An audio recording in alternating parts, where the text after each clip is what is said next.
I've been studying the art market for my entire career.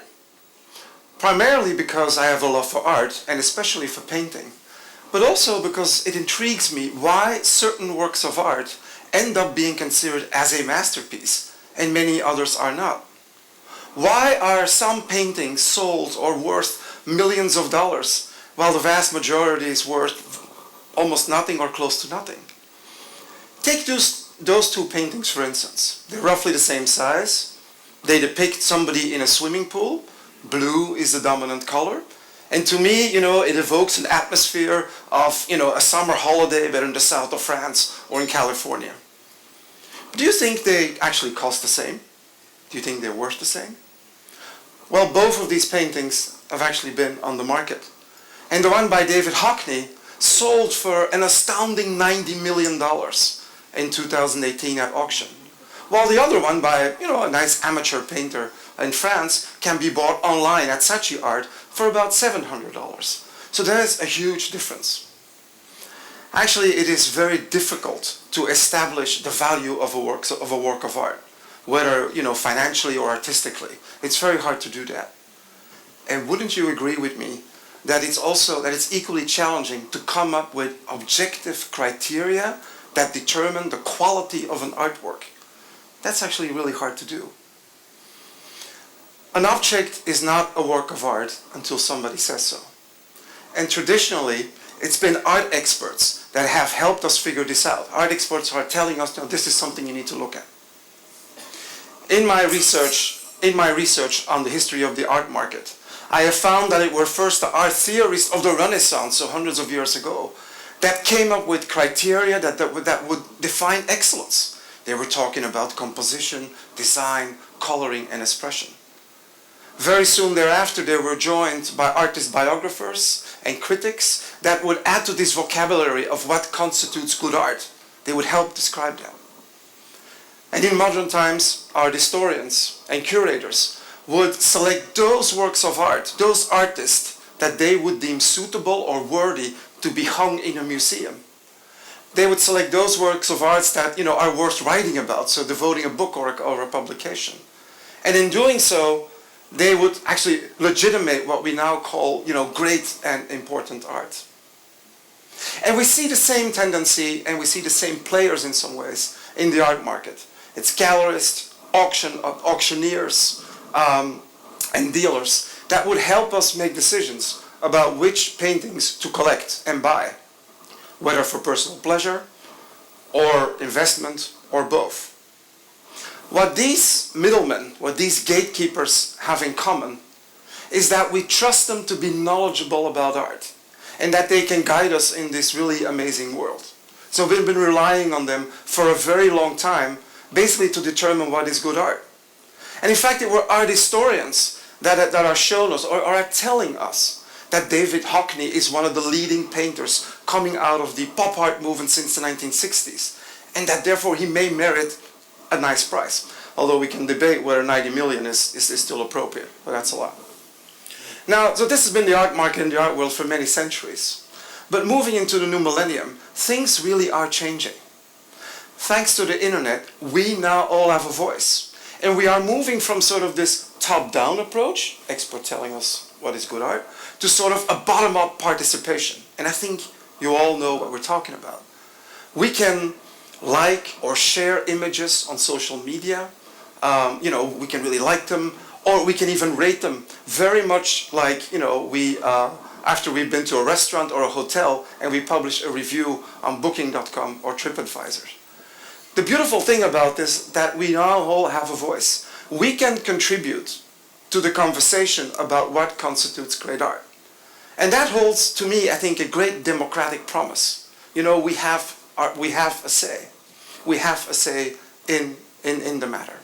So this one sort of mythical, exclusive and elitist art world may have been, may be something of the past. And the gates to this magical world have been opened up to the masses. And by the way, the artists benefit from this as well. Through their websites and Instagram accounts, they can market their works of art to an international audience at virtually no cost and without having to pay 50% commission to a gallery. So again, these are very exciting times. It opens up a lot of possibilities. We have a lot more choice. In many respects, it was popular culture that actually paved the way. Just think about it. Spotify has millions of songs we can listen to. And Netflix has a plethora of movies and series for us to binge on. And the art market really has followed suit. There are now these platforms, run by big media companies that offer, things like Artsy and Amazon Art, that offer a seemingly endless catalog of artists and their work for us to enjoy and discover. Now, whether for popular culture or the fine arts or the high arts, this is all made possible by artificial intelligence. Artificial intelligence that employs algorithms or computer models that help us sift through the millions of images, of books, of songs that are out there. And after we've, finished reading a book, listening to a song, or watched a movie, the algorithm will suggest something quite similar to that, so we can keep on consuming that what gives us a lot of pleasure. This sounds wonderful, doesn't it? I mean, it holds a democratic promise. We feel empowered as consumers. We have so much more access to artworks and information about art. Welcome to the new millennium. But isn't there a downside to this? Well, in fact, I think there is. About 5 or 6 years ago, I spent some time in Mumbai because I was studying the emerging art market of India. And as part of my research project, I looked into the business model of the leading auction house of India. And at one point in time, there was an online auction that would last for 24 hours. So you had a whole day basically to bid on it and to see, and to acquire these works of art. And I decided, I remember this very clearly, it was right before I went out to dinner, and I thought, you know what I'm going to do? I'm going to conduct an experiment as part of my studies, obviously. I was going to bid on a work of art. And I bid on this painting by a woman named, made by the Indian abstract artist called Sangeeta Gupta. And, I went out. When I came back from dinner, and much to my surprise, it seemed that mine was the winning bid. So I had actually acquired the painting. My first thought was, well, I should have gone to a less expensive restaurant, and then I still had to think about how do I inform the home front that a fairly large Indian painting would be delivered to the door, in a few weeks. But I was still excited, and I was amazed by the modern technology that would allow that kind of, fast purchasing. The wheels of the art market are being greased by modern technologies. Now, this is really great. Now, what I found interesting is that since then, and it's been quite some time, I have been getting emails from the auction house or its affiliates every time another work by Mrs. Gupta would be on sale. Or works that are very similar, quite similar to the one I own, which, by the way, now hangs in my house in Belgium. And what I found particularly fascinating is that these images also have started to turn up in my social media feed. So I'm being really exposed to this particular kind of Indian art. And this actually triggered something in my mind. It's triggered a question like, well, if this is what I'm exposed to, do we really have as much choice as we think we do? And then we have to go back to those algorithms and artificial intelligence. Algorithms operate, algorithms or these computer models, they basically look at our browsing history and past purchases to select and suggest, recommend, if you will, other things to consume. So similar paintings. But browsing isn't just browsing. And I see 3 big problems with this. First of all, we don't know what these algorithms are based on. They're like a black box. A whole bunch of stuff, a whole bunch of data is put into it, yet we don't know really what happens to it. Yet they are very successful in nudging us towards these other products, towards particular goods and services, and preferably the ones offered by these platforms. So these platforms are actually not revealing to us what the premises and operating principles are of the algorithms. And that I have a little bit of a problem with, because that does not make it very transparent. In fact, so it means that these algorithms are certainly not neutral and very likely quite biased. Secondly, after reading books, the books that we read, the music we listen to, the series we watch, they start looking to me like a self-fulfilling prophecy.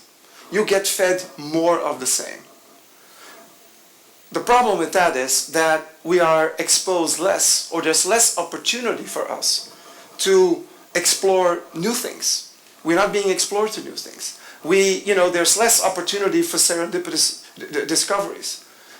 We don't have the opportunity to travel the road less traveled by. And that is probably also the reason why people around the world, whether you're in Rotterdam, whether you're in Mumbai or in Chicago, we're pretty much all watching the same kind of series and films and the things that are hot and popular, right? That has a lot to do with these algorithms. Now in this art world governed by artificial intelligence, and this is also a big issue for me, there seems to be less of a need for the traditional experts. For instance, gallerists and curators are being replaced by these algorithms. And the algorithms, what they do based on our past behavior and previous purchases, of course they steer us to a particular kind of products. So again, they're not really all that neutral. This has, in my mind, some serious consequences. Algorithms are now shaping our tastes.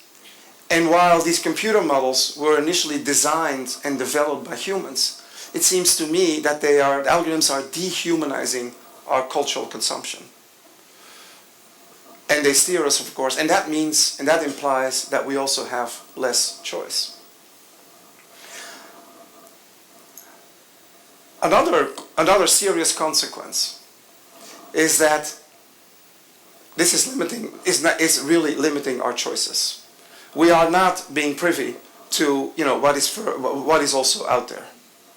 We as consumers, we seem to have traded the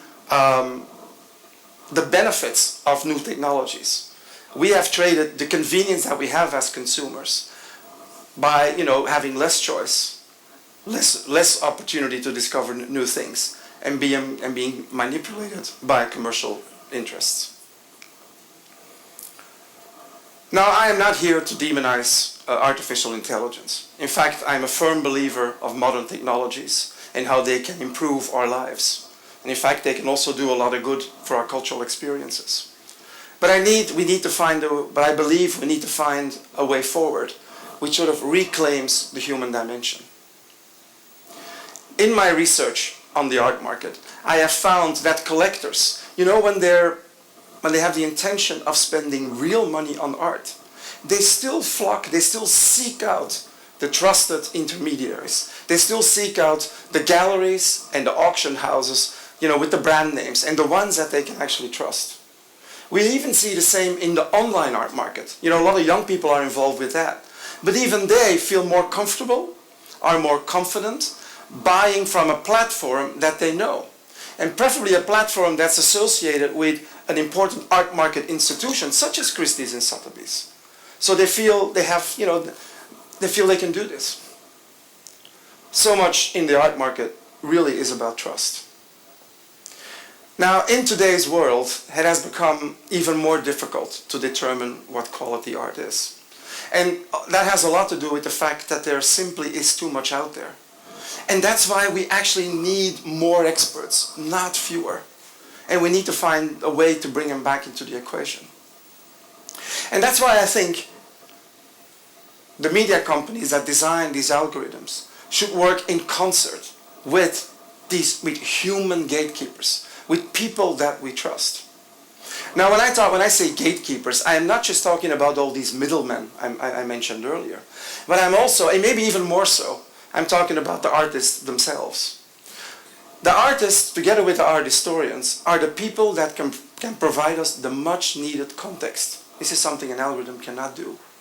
Art historians and artists are the ones that can explain to us why some art is indeed exceptional. It can be exceptional because of its art historical significance. It can be exceptional because of its novelty or because of its universal meaning. So I would like to call on the big media companies to invite art historians, artists, and other connoisseurs to work together in a transparent way, so we actually know what goes on. And both actually can work hand in hand. I firmly believe that adding humanity back into the equation by these artists and these art historians, we add humanity in a world that is ruled by big data.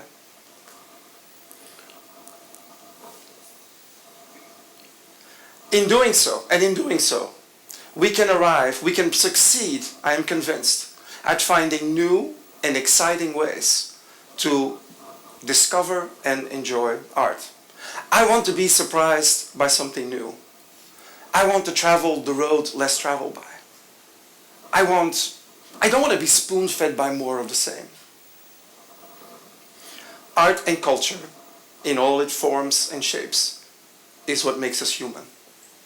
And we should therefore not leave it up to computer models alone to tell us what is worth experiencing, whether it's a gripping novel, a powerful piece of music, or indeed a great painting. Thank you very much.